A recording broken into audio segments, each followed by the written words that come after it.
Hey everyone. So it's been a while since I posted a video here. I don't want to ramble too much about this, but my last video was about 3 months ago, I believe. And basically what's been happening since then is one, I started going to school again. So that's been taking up a lot of my time. I go to CSU Fullerton right now, and I'm studying jazz guitar there. Also, I've just been reflecting on what kind of videos I want to make because, I mean, I can always make music theory videos and just ramble on about guitar. Like, I love doing that. That's why I also teach guitar, but I also want to make some videos kind of going over just the big picture of things, like more general topics that make us think about, you know, why does music work this way? Why does it sound this way? Dig a little deeper into how we can, what we can learn about music. So that brings me to this first topic, which is, should you learn jazz? In other words, should you jazz? A little bit of background on me. Pretty much at the moment, I am primarily a progressive rock, progressive metal kind of guitar player. So I play for a band called Remnants of Humanity. That's a progressive metal band. And most of the roots of my playing exist in rock, like classic rock, like AC/DC, Metallica, and also classic metal, like Iron Maiden, stuff like that. That's what I would learn early on. And then, of course, at some point in my playing, I wanted to get better. I wanted to improve at my instrument. So I started going to MI as a result. I went to Musicians Institute in Hollywood for about a year. Now, while I went there, the first thing I wanted to learn was jazz, because prior to going to MI, I didn't really know anything about jazz. I knew the only thing I knew about it was that it was improvised and it was really hard to play. That was about it. And it also used a lot of crazy chords. So that alone made me interested in wanting to learn it, although I didn't know really anything about it. Now, I wanted to make this video because maybe there's a lot of people in that same situation where they know jazz is really difficult to play, but they're wondering if they should learn how to play it. They should spend the time to start learning how to play it. Also, I noticed that a lot of colleges, or at least the colleges around here, typically they only offer two options if you're a guitar player and you want to study music there. They only offer classical guitar or jazz guitar. Every once in a while, I am starting to see commercial music degrees pop up more, which I think is great. I think that'd be more applicable to what you're going to play later on as a working musician. However, for the vast majority of young guitarists who want to go to school, typically those are your two choices, jazz or classical. Now, I can't say too much about classical because I've only taken like one class of classical guitar before, but I could probably talk about jazz guitar because I've taken many jazz guitar classes and studied it for like the past 3 or 4 years at this point. So I still got a lot to learn, but I think I have a decent understanding of where it takes you. And then one more reason I feel like some guitarists might be getting interested in learning a little bit of jazz harmony and a little bit of jazz music theory is that there's a lot of musicians nowadays in the rock communities, especially progressive rock, progressive metal, that are injecting some of those jazz fusion concepts into their playing. Like one example, Animals as Leaders. That's a band that got me into jazz fusion, or at least got me into the idea of it. Like, oh, there's this really crazy hard thing to play that I want to try learning. Plus, there's a few young musicians who are starting to really inject jazz fusion licks into their guitar playing, into their rock guitar playing. For example, we have Wes Thrailkill from Thrailkill. You have Liam McLaughlin, who plays with C-Through-I. And then you have Owain, who just does his own solo thing. And on top of that, even, you have a lot of music YouTubers popping up that are talking about music theory, like Adam Neely. And then you have kind of a jazz meme culture forming as well that I noticed. Kind of starting with, of course, the lick.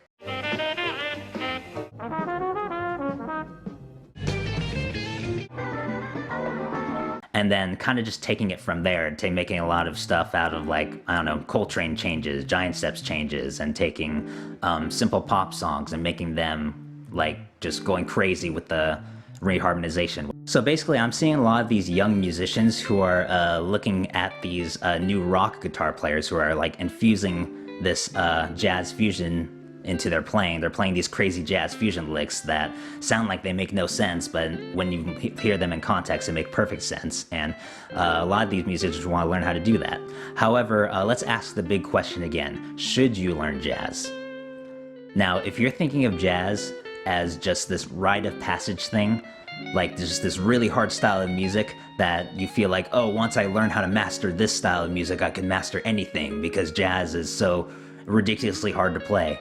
For one, I don't necessarily agree with that because once you dive deeper into jazz, the more you realize it's a lot more than just playing a bunch of weird notes over a bunch of big scary chords. If you think of jazz in that way, I would say that's not really a good reason to start learning jazz. I think you should learn pretty much with same thing with any style of music. You should learn how to play any style of music because you genuinely enjoy that style of music. You enjoy listening to it, you like the sounds of it, and you want to learn why that style of music sounds the way that it does. Maybe you're in a position like I was when I was younger. Maybe you've never been exposed to jazz or never really gave it a fair chance. To that, I would say definitely give it a fair chance before you decide to start studying it for like the next 4 or 5 years like I have.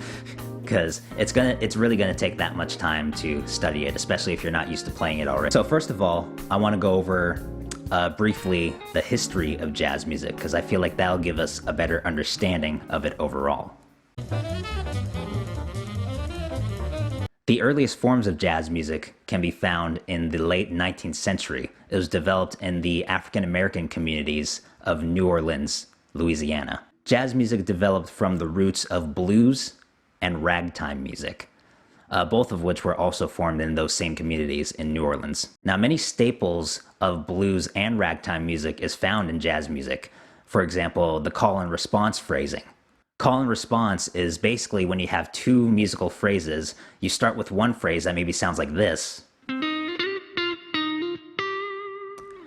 We can consider that the call, the first phrase. Now, the second phrase acts as a response to that call. It's like it's answering that call, and maybe that phrase could sound something like this. This was very common in blues music, where you'd have one musician play something and then another musician will play something that responds directly to what the first musician played. That's what a call and response is.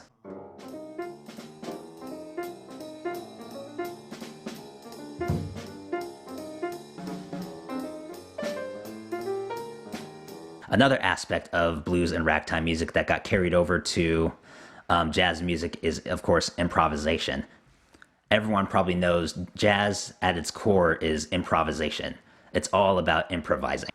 Improvising, simply put, is the art of composing on the spot, not really planning ahead a solo before you hop on stage, but just having a general idea of how the harmonic movements of the song go to the point where you can just make up a melody that sounds really beautiful over it.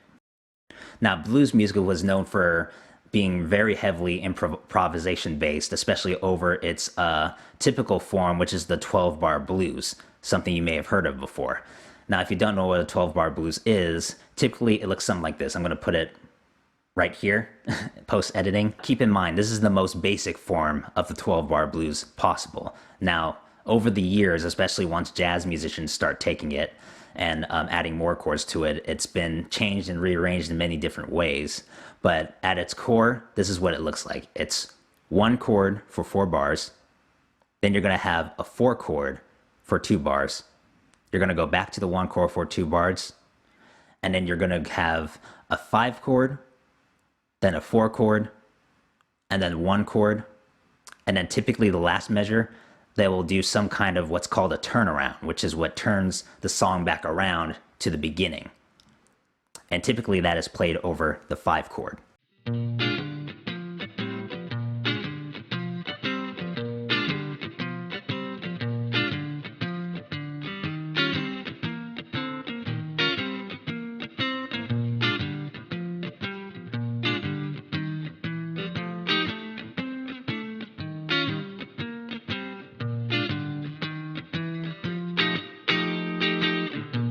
The last aspect of blues music that definitely got carried over to jazz music is, of course, the idea of blues notes and blues harmony.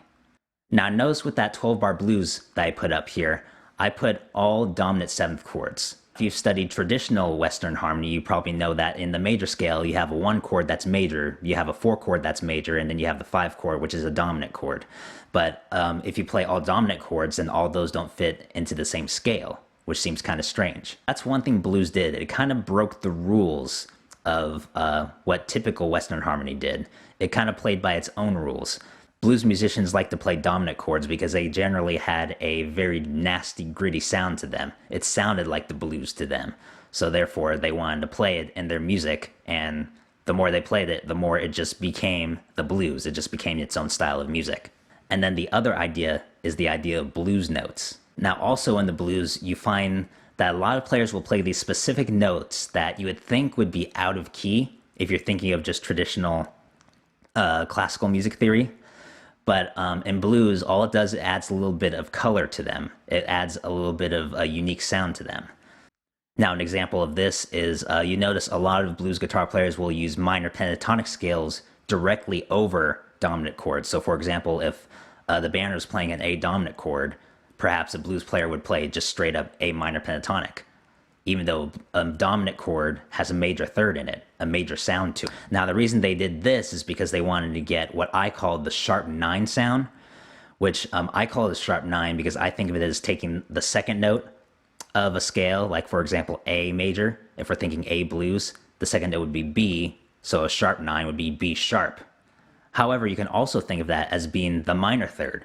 So in a way, a lot of blues music would kind of fuse the idea of minor thirds and major thirds together. They would kind of flirt between the minor third and the major third. Another example of a blues note is, of course, the flat 5 or the tritone away from the root. So if you play A, sometimes you'll stumble upon playing E flat or D sharp, however you want to think about that. That, again, is, of course, a note that's outside of a key, but blues players, when they want to add a little bit of dissonance or just add a little bit of color to their playing, they would play that note instead. Jazz took this concept of playing these kind of outside notes, kind of experimental notes over certain chords, and they pretty much took it to the extreme, to say the least. Going back to jazz players early on figured out the importance of the 5-to-1 movement, which, if you studied a little bit of music theory already, you know the 5-to-1 movement is the movement of like a dominant 5 chord going to 1. It's probably the most important movement in all of music because that's what sounds the most final. Whenever you hear a 5 chord, typically you want to hear the 1 chord right after. And even in the blues, in the 12-bar blues, in the turnaround, like I said, they typically played something over a 5 chord to turn the song back around to the 1. Because the 5 chord always wants to go back to that 1. So that just made a very nice, they gave you a very nice sense of finality to the piece. So now think about the 5-to-1 movement. Going from 5 to 1, what kind of interval is that?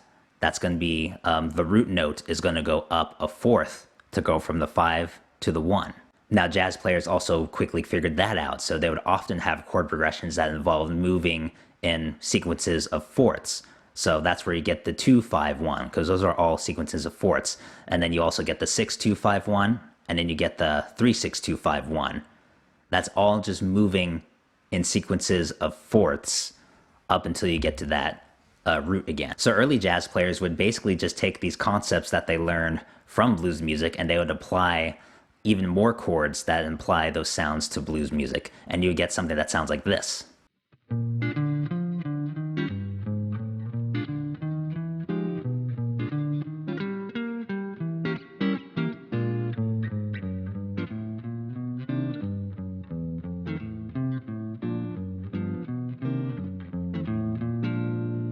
This tradition of taking a form or a song and rearranging its chords or adding new chords to make it sound more jazzy is very common throughout pretty much all of jazz history.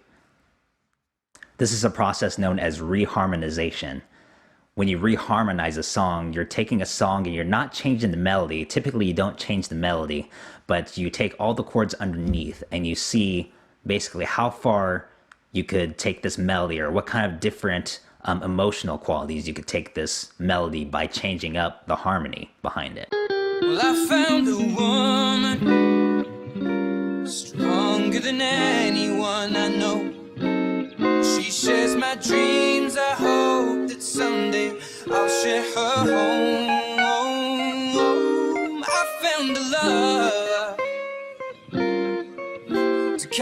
Even as early as the 20th century, we would have jazz musicians taking popular songs at the time, which at the time the popular music was typically music from movies, and they would jazz them up or reharmonize them to make them sound more interesting and essentially make the songs their own.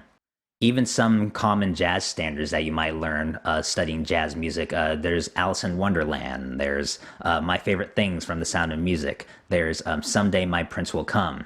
All these tunes are now considered jazz standards, but they are also very popular music in the early 1900s. Even today, there's many musicians on YouTube, like for example, Dirty Loops or Jacob Collier, who make these reharmonizations or these reworkings of popular music. Nowadays, reharmonization has gotten a bit extreme, to say the least.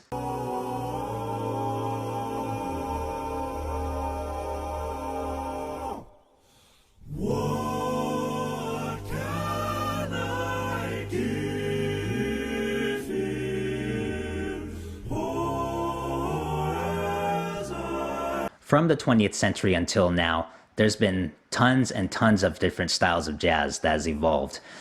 So much so that I couldn't cover it all in one video.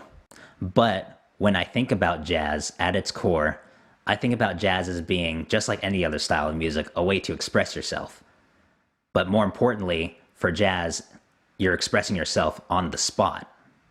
When you're taking a solo, you're pretty much letting out how you feel to your band or to the audience or wherever you're playing on the spot. Oftentimes when I'm playing with a jazz band, I think of it as being like a conversation. We were playing through the tune and then we all take turns taking solo. And when we're taking solos, we are letting out however we feel in the form of a melody rather than words like in a real conversation. But altogether, you're also creating something beautiful. It's not about being the one guy who's showing off and like, oh yeah, I could play all these crazy chords and all these weird lines. I mean, of course you can do that, but the thing is, you don't have to do that. You could play whatever you want. You don't have to play all the quote wrong notes or whatever. So what I hope you got from that is a sense of where jazz came from and a better sense of what exactly it is. And now before you make the decision of should I spend the next pretty much rest of my life studying this style of music or not, I would first suggest that you give it a good listen. Not just listen to one song, listen to lots and lots of different styles of jazz and form an opinion on all of them. I'll give some recommendations in the description below of some songs that I like from many different styles of jazz, just to give you a good idea of what it sounds like. And also, when you're listening to it, it's also good to know how exactly jazz works, because it doesn't work the same as like a rock song where there's like a verse and a chorus and a bridge and all that. So how it typically works is I'll use Fly Me to the Moon for an example. I'll put the lead sheet right here. So right here on this lead sheet, you have a melody and you have chords that go with the melody.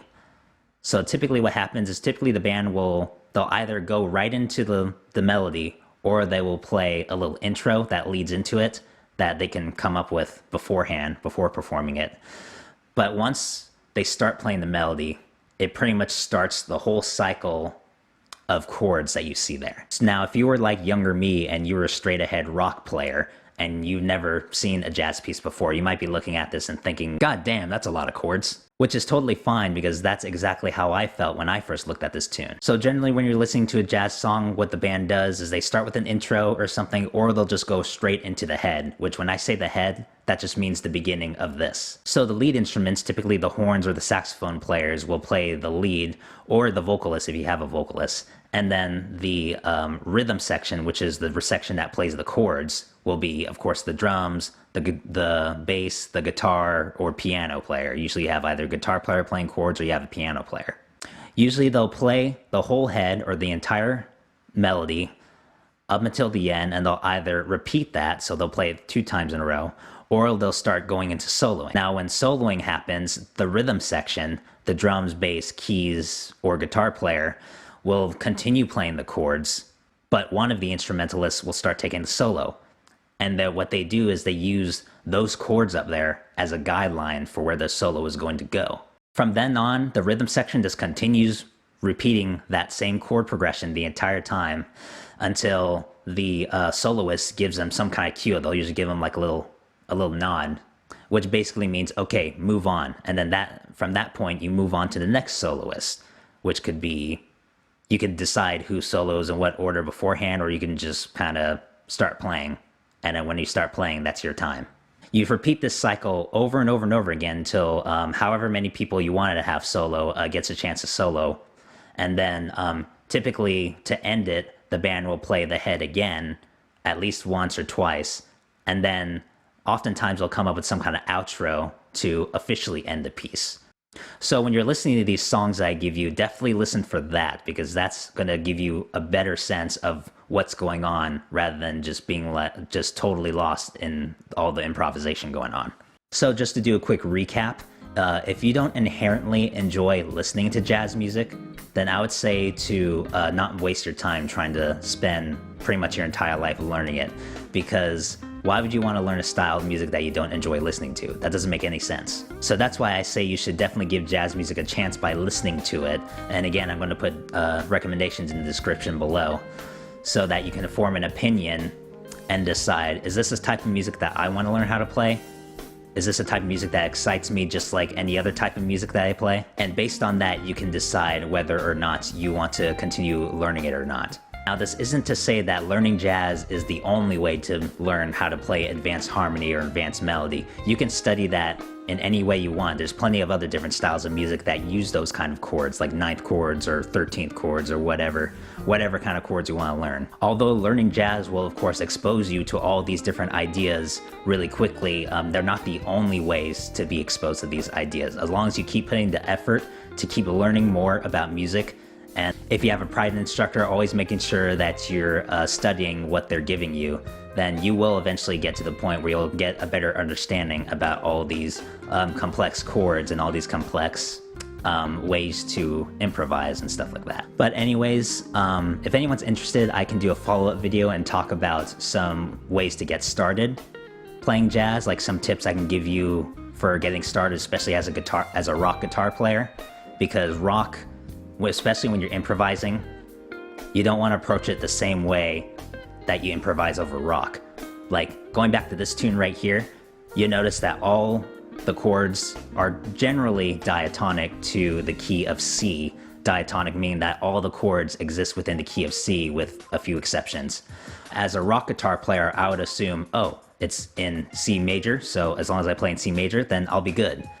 But one thing you realize as a jazz player, like I said earlier, you want to use those chords as instructions or a guideline for where you take your solo.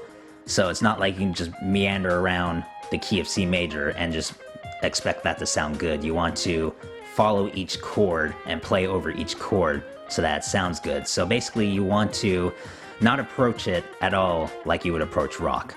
But anyways, I think I've rambled on for long enough. So I hope you enjoyed, hope you learned something new from this, and I will see you in the next video, which hopefully won't be 3 months from now. All right, later.